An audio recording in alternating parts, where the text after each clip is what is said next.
మీ fitness secret ఏంటి రాఘవేంద్రరావు గారు? ఎప్పుడు ఆ స్మైల్, ఇన్ని యాక్టివిటీస్, చాలా జోష్‌ఫుల్‌గా ఉండడం, సరదాగా ఉండడం. అసలు మీ ఫిట్నెస్ సీక్రెట్ చెప్పండి. మీరేం తింటారు చెప్పండి? తిండిదేం లేదు కానీ ఎక్కువ ఫూల్స్ ఉన్న చుట్టూ ఉంటారు. మరి హార్వర్డ్ యూనివర్సిటీ ఇది జేసీ మిల్లర్ ఇటువంటివన్నీ ఎత్తుపండని లేకపోతే ఈడని ఆడని ఊరినే జోకులు వేసుకుంటూ నవ్వటం చాలా ఇష్టం నాకు, నవ్వించటం కానీ. అందుకనే భరణీను బ్రహ్మానందం వీళ్ళు కొంచెం పొయిటిక్ ఇది ఉందన్నమాట. నేను 2-3 కొటేషన్స్ అందరూ రాస్తున్నాక మనం ఎందుకు రాయకూడదని చెప్పి అందులో కూడా మనం అనుకున్నవన్నీ జరిగి ఉంటే ఇప్పుడు జరిగినవన్నీ మనం అనుకున్నవి కావు. వాహ్! మనం అనుకున్నవన్నీ జరుగుంటే ఇప్పుడు జరిగినవన్నీ మనం అనుకున్నవి కావు. నువ్వు అంతేగా అంతేగా అంతేగా. అది కాకుండా లైఫ్ని ఇంత లైట్గా తీసుకుంటేనే సీరియస్గా ఉంది, సీరియస్గా తీసుకుంటే ఎలా ఉంటుందని. అంతే కదా, అదొకటి నాకు చాలా ఇష్టమైంది. అది మెయిన్ అనమాట. లైఫ్ని ఎంత ఇది వచ్చినా కూడా దాన్ని వెల్కమ్ చేయటం, జోకులు వేసుకుని రే పోయిందిరా సినిమా పోయింది కదా. అసలు సో మీకు ఏది ఆ బాధ కానీ ఆ ఫ్రస్ట్రేషన్ కానీ మిమ్మల్ని అసలు టచ్ చేయవు అన్నమాట. అయితే ఇంట్లో కూడా అంతే. మెడిటేషన్ చేస్తారా దానికోసం ప్రత్యేకంగా? అదొకటి ఉంది, మర్చిపోయాను. పొద్దునే ఓ రోజు స్విమ్మింగ్ పూల్, ఓ రోజు పిలాటే, ఓ రోజు స్ట్రెచ్చింగ్ ఎక్సర్సైజ్, ఈవినింగ్ యోగా నిద్ర మెడిటేషన్. ప్రతిరోజు పికిల్ అవగానే స్నానం చేసి ఒక 40 minutes మెడిటేషన్. సో టైముని అలా విభజించుకుంటా. పని లేకపోతే నాకు ఏదో చెయ్యి అలా ఆడదంటారే. అందుకనే మీరు ఆ 16th year దగ్గర ఆగిపోయారు రాఘవేంద్రరావు గారు. ఇంకా అసలు ఏజ్ ముందుకి రాలేదు అంతే. హ్యాపీగా ఎప్పుడు సరదాగా ఉంటాం. ఈ వాళ్ళ దగ్గర నుంచి నేను నేర్చుకుంటున్నానమ్మా, నా దగ్గర నుంచి వాళ్ళు నేర్చుకుంటున్నారు. కొంతమంది చెప్తారు కదా, కేజీ 1200 రూపాయలు ఉండే బియ్యం తింటాం, లీటర్ 5000 రూపాయల నుంచి 10,000 రూపాయలు ఉన్న డైరెక్ట్గా హిమాలయాస్ నుంచి తెచ్చిన వాటర్ తాగుతాం, అదే మా బ్యూటీ సీక్రెట్, అదే మా ఫిట్నెస్ సీక్రెట్ అంటారు కదా. అట్లాంటి ప్రత్యేకమైన తిండ్లు మీరేం తినరా? అసలు తిండి కూడా లేదు అసలు. ఏదో ఇప్పుడు తర్వాత ఏంటంటే జనరల్గా రోజు పొద్దున పూట కూడా ఇడ్లీలు, వడలు, దోశలు తినేవాళ్ళం.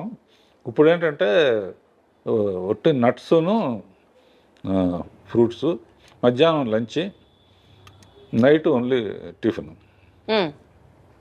సో అదన్నమాట మీ సీక్రెట్. ఆ గ్యాప్లో చిన్న పర్సనల్ ఇంట్రెస్ట్. పర్సనల్ ఇంట్రెస్ట్ ఏంటి? ఏదో కాలక్షేపానికి కొంచెం ఒక రౌండ్ వేసుకోవటం. Such an honest, sweet and an humble answer from your end. అసలు సూపర్. ఎటు మనం ఈ విషయాలు మాట్లాడుతున్నాం కాబట్టి రాఘవేంద్ర గారు, నాకు ఇందాకటి నుంచి మిమ్మల్ని చూస్తున్నాను, మీతో మాట్లాడుతున్నాను, కానీ నా ధ్యాస అంతా మీరు షర్ట్ మీద పెట్టుకున్నటువంటి ఆ గ్రీన్ అండ్ వైట్ బ్రోచ్ మీదకి వెళ్తోంది. అసలు అది ఎంత క్యూట్గా ఉందంటే ఏంటి చెప్పండి, దాని సిగ్నిఫికెన్స్ ఏంటి, దాని బ్యూటీ ఏంటి? ఇది మా అమ్మాయిలు ఏంజల్ ఉంటే మంచిది అంటారమ్మా. ఏంజల్ ఇళ్లలో కూడా ఏంజల్ బొమ్మ పెడితే చాలా, లేకపోతే నువ్వు కూడా పెట్టుకో ఇంట్లో, ఇది పెట్టుకో అని చెప్పి మా పిల్లలు ఇచ్చారు. ఇది వాళ్ళు ఇచ్చిందంటే నాకు వాళ్ళంటే నాకు ఎంత ప్రేమో, ఇది అంటే అంత ప్రేమ అనమాట. దీంతో చాలామంది అడుగుతారు, ఇది ఎక్కడ పోతుందో అని చెప్పి 2-3 ఒక్కోసారి పడిపోవచ్చు కదా. ఒకటి మట్టుకు అందరూ 2-3 ఎప్పుడూ పెట్టుకుంటాను. ఒకటి మట్టుకు ఎక్కడ పడాలో అక్కడ పడుతుంది. గొప్ప వ్యక్తి అక్కినేని నాగేశ్వరరావు నిర్యాణం చెందినప్పుడు అన్నపూర్ణ స్టూడియోలోనే ఇది చేశారు. ఫైర్ లాస్ట్ రైట్స్ అన్ని అక్కడ చేశారు. నాగార్జున ఎక్కువ ఎమోషనల్ అయితే నేను గట్టిగా కావాలని ఇంటికి వచ్చి చూస్తే ఇది లేదు, అందులో పడిపోయింది అనమాట. అందుకనే ఎప్పుడు సేఫ్టీకి దానికి నేను చాలా హ్యాపీగా ఫీల్ అయ్యాను. ఒక గొప్ప వ్యక్తికి ఇలా అనేక మెట్టు మీద మెట్టు మీద మెట్టు. ఎల్వి ప్రసాద్ గారు అనేవారమ్మా, అంటే ఆయన సినిమాలో చైల్డ్ ఆర్టిస్ట్గా కూడా చేశాం. నేనంటే బాగా ఇష్టం ఆయనకి. రాఘవేంద్ర సినిమా పెద్ద హిట్ అయిందని వాళ్ళ అబ్బాయి చెప్పాడు అనుకో, రాఘవేంద్ర ఎంత పైకి వెళితే ఎక్కడం ఇది పడిపోకుండా చూడటం అక్కడే ఉండడం బాధ్యత. పడిపోకుండా చూడటం, ఎంత హైట్ వెళ్తే అంత బాధ్యత పెరుగుతుంది. అట్లా ఈజ్ ఎ బ్యూటిఫుల్ జర్నీ అమ్మ. All over. ప్రత్యేకంగా అండి సీనియర్ ఎన్టీఆర్ గారితో మీరు చేసిన ప్రతి సినిమాలో ఆడియో బ్లాక్ బస్టర్ హిట్ అంతే. చక్రవర్తి గారు మ్యూజిక్ అనుకోవచ్చు, లేకపోతే వాట్ ఎవర్, కారణాలు ఏంటో మీరే చెప్పాలి. కానీ అసలు ఆ పాటలకి మీరు దగ్గరుండి రాయించుకునేవారా, లేకపోతే ఎన్టీఆర్ గారే రాసేవారా? అసలు ఏంటి ఆ మ్యాజిక్? యాక్చువల్గా అమ్మా, ఇందాక చెప్పినట్టు రామారావు పిక్చర్ రాగానే ఎట్టి పరిస్థితుల్లో సక్సెస్ చేయాలి అన్నది ఒక అప్పుడు ఏంటంటే నాగేశ్వరరావు డ్యాన్స్లు అంటే బాగా విపరీతంగా స్టెప్పులు విజిల్స్ చేసేవాళ్ళు.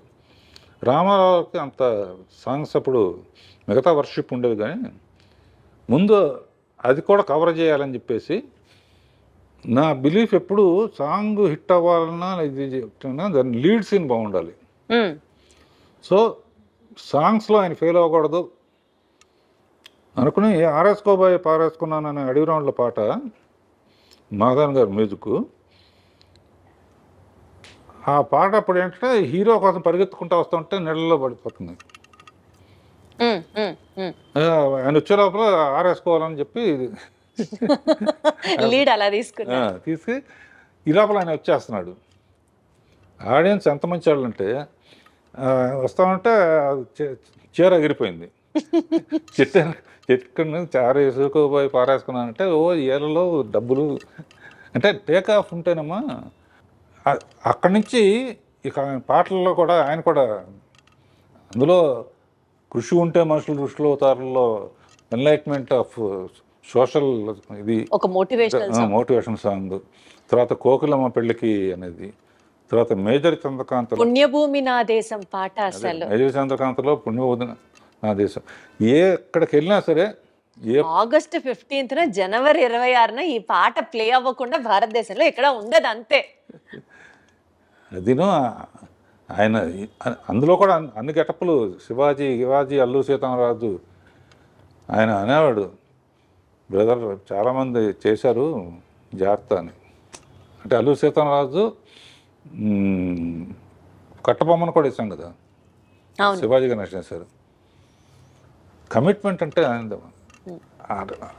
గెటప్లన్నీ ఆయన గద తయారు చేసిన అన్ని డిజైన్ ఆయన వస్తాడు. ఎన్టీఆర్ గారే డిజైన్ చేసేవారా? బాగా ఆ ఇప్పుడు సాంగ్లో చూసి తెలుస్తుంది. కట్టబ్రహ్మన్ గెటప్ సంకెళ్ళతో మొత్తం ఇట్లా బంధిస్తుంటే దాన్ని చీల్చుకొని నడవాలి ఆయన. మన ప్రొడక్షన్ వాళ్ళు ఉంటాయి, కార్లో కంఫర్టబుల్గా ఉండదని ప్రొడక్షన్ తెప్పించుకుని టిఫిన్ క్యారియర్లో నింపుతామే, అందులో ఎక్కొచ్చాడు ఆయన. ఎక్కొచ్చి ఇట్లా దిగితే అట్లా బెంగళూరు ప్యాలెస్లో తీసాం, ఎవరు కట్టాలిరా పన్ను. అమ్మో ఇక ఆయన టాపిక్ సౌందర్యలో టాపిక్ వచ్చినప్పుడు నేను తట్టుకోలేక ఏడ్చేసాను. ఇప్పుడు కూడా లైట్గా మీ కళ్ళు చెమరుస్తున్నాయి, అర్థమవుతుంది. అంటే నాకు ఆయన లేకపోతే అసలు అంటే అంత బాగా చూసుకున్నారు. నేను అందుకనే చెప్తున్నాగా, ఫస్ట్ ఆయన మీద క్లాప్ కొట్టడమే నాకు నా ముహూర్తం అంటారే, గొప్ప ముహూర్తం అన్నమాట నా జీవితానికి. అందుకనే ఆయన దేవుడిలాగా జీవితంలో మర్చిపోలేని. అద్భుతం. మీరు అలాగా ఇప్పటికీ తలుచుకుంటూ సందర్భం వచ్చినప్పుడు అల్లా ఆయనకి కృతజ్ఞతలు చెప్పడం అంటే మీ గొప్పతనం అంతే. పాటల ప్రస్తావన వచ్చింది కాబట్టి శ్రీదేవి గారితో మీరు 24 సినిమాలు చేశారు. అసలు మీరు చేసినటువంటి హిట్ సాంగ్స్ గురించి మాట్లాడుకుంటూ వెళ్తే ఒక ఎపిసోడ్ మొత్తం దాని గురించే చేయాలి. But one of my favourites కానీ ఈ జనరేషన్లో కూడా ఈ ఇన్స్టాగ్రాము, ఫేస్బుక్, యూట్యూబ్లో రీల్స్ అని చేస్తూ ఉంటారు. ఇప్పటికీ ఎవర్ ట్రెండింగ్ సాంగ్ సిరిమల్లె పువ్వా. అసలు ఎంత బాగుంటుందో ఆ పాట. ఈ పాట వెనకాల ఉన్నటువంటి కొన్ని జ్ఞాపకాలని పంచుకోండి సార్. శ్రీదేవిది ఒక హిస్టరీ అమ్మా, ఎవరికి జరగనే. మా ఫాదర్ పిక్చర్లో చైల్డ్ ఆర్టిస్ట్, నేను అసిస్టెంట్ డైరెక్టర్. నిద్రపోతా ఉంటే షార్ట్ రెడీ అని చెప్పి ఎత్తుకుని తీసుకొచ్చి యాక్ట్ చేయించాడు. ఒకసారి కొన్ని నాకు ఇచ్చేసేవారు ఆయన, నువ్వు చేసురా అని. మౌంట్ రోడ్లో అమ్మాయి రోడ్డు దాటు హడావుడిగా రావాలి. నేనేంటి మనకు ఛాన్స్ దొరికింది బాగా తీయాలని చెప్పి అప్పుడే లైట్స్ వచ్చినాయి అనమాట. నేను ఇట్లా ఊపుతాను, నువ్వు పరిగెత్తుకొచ్చా అన్నాను. లైట్లు గ్రీన్ పడింది, ఊపాను. కార్లు వస్తాయి, ఆ సెన్స్ పోయింది. అయ్యో, లక్కీగా ఆ షాట్ కూడా అందులో ఉంటుంది. జస్ట్ ఎడ్జి తగిలి పడిపోయింది. పడి అన్కాన్షియస్ అయిపోతే ఎత్తుకుని నాకు జైలు ఇవన్నీ కనపడినాయి అనమాట. అయ్యో, ఏమవుతుందా, ఏ రిస్క్ అవుతుందా. అలా స్టార్ట్ అయ్యింది. ఆ తర్వాత పెద్దమ్మాయి అయిన తర్వాత ఫస్ట్ అటు ఇటుగా ఉన్నాయి. తమిళ్ 14-15 బాగా. సో దానికన్నా బాగా తీయాలన్న ఛాలెంజ్తో ఆ సిరిమల్ల పువ్వ పాట ఒరిజినల్లో కూడా భారతరాజు గారు చాలా బాగా తీశాడు. నేను ఇందులో నా ఇది బొప్పాస్కాయ దానికో ఏ ప్రోగ్రాంకి వెళ్ళినా కూడా కంపల్సరీగా నాకు ఆనందం ఏంటంటే శ్రీరామనవమికి రామదాస్ పాటలు వేస్తారు, కొండ మీద అన్నమయ్య పాటలు వేస్తారు. ప్రోగ్రామ్స్లో ఆగస్ట్ 15 అంటే మేజర్ చంద్రకాంత్ పాటలు వస్తాయి. సిరిమల్ల పువ్వ అబ్బనైతేందబ్బా. అసలు ఆ పాట గురించి మీరు చెప్పద్దు. బ్లూ కలర్, నేను చిరంజీవి గారి బర్త్డే సెలబ్రేషన్స్ది ఒక ఈవెంట్ హోస్ట్ చేశాను. ఆ ఈవెంట్కి వెళ్ళేటప్పుడు నా కాస్ట్యూము శ్రీదేవి గారి కాస్ట్యూము, బ్లూ చీర, బ్లూ బ్లౌజ్, ప్లెయిన్ అనమాట. ఎగ్జాక్ట్గా అబ్బనీతి అని దెబ్బ నాకు అది కళ్ళ ముందర ఉంటుంది. నాకే కాదు, చాలా మందికి వీరాభిమానులు ఉన్నారు ఆ పాటకి. అలా పాటకి ఛాలెంజ్ అమ్మా. మా ఆపరేట చేమ చెట్టు అదొకటి మర్చిపోలే. కిరవాణి లేకపోతే నేను మ్యూజిక్ చేయలేను అనే ఫీలింగ్ వచ్చేసింది నాకు.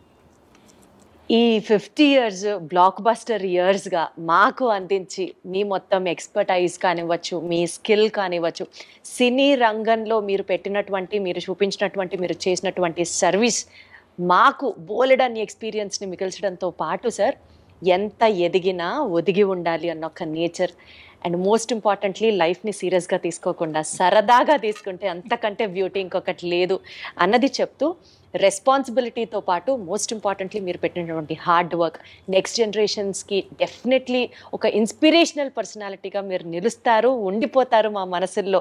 మరొకసారి మీకు శుభాకాంక్షలు తెలియజేసుకుంటూ thank you so much Raghavendra గారు. థ్యాంక్ యూ అమ్మా. Thank you audience. ఐ డ్రీమ్కి థ్యాంక్ యూ.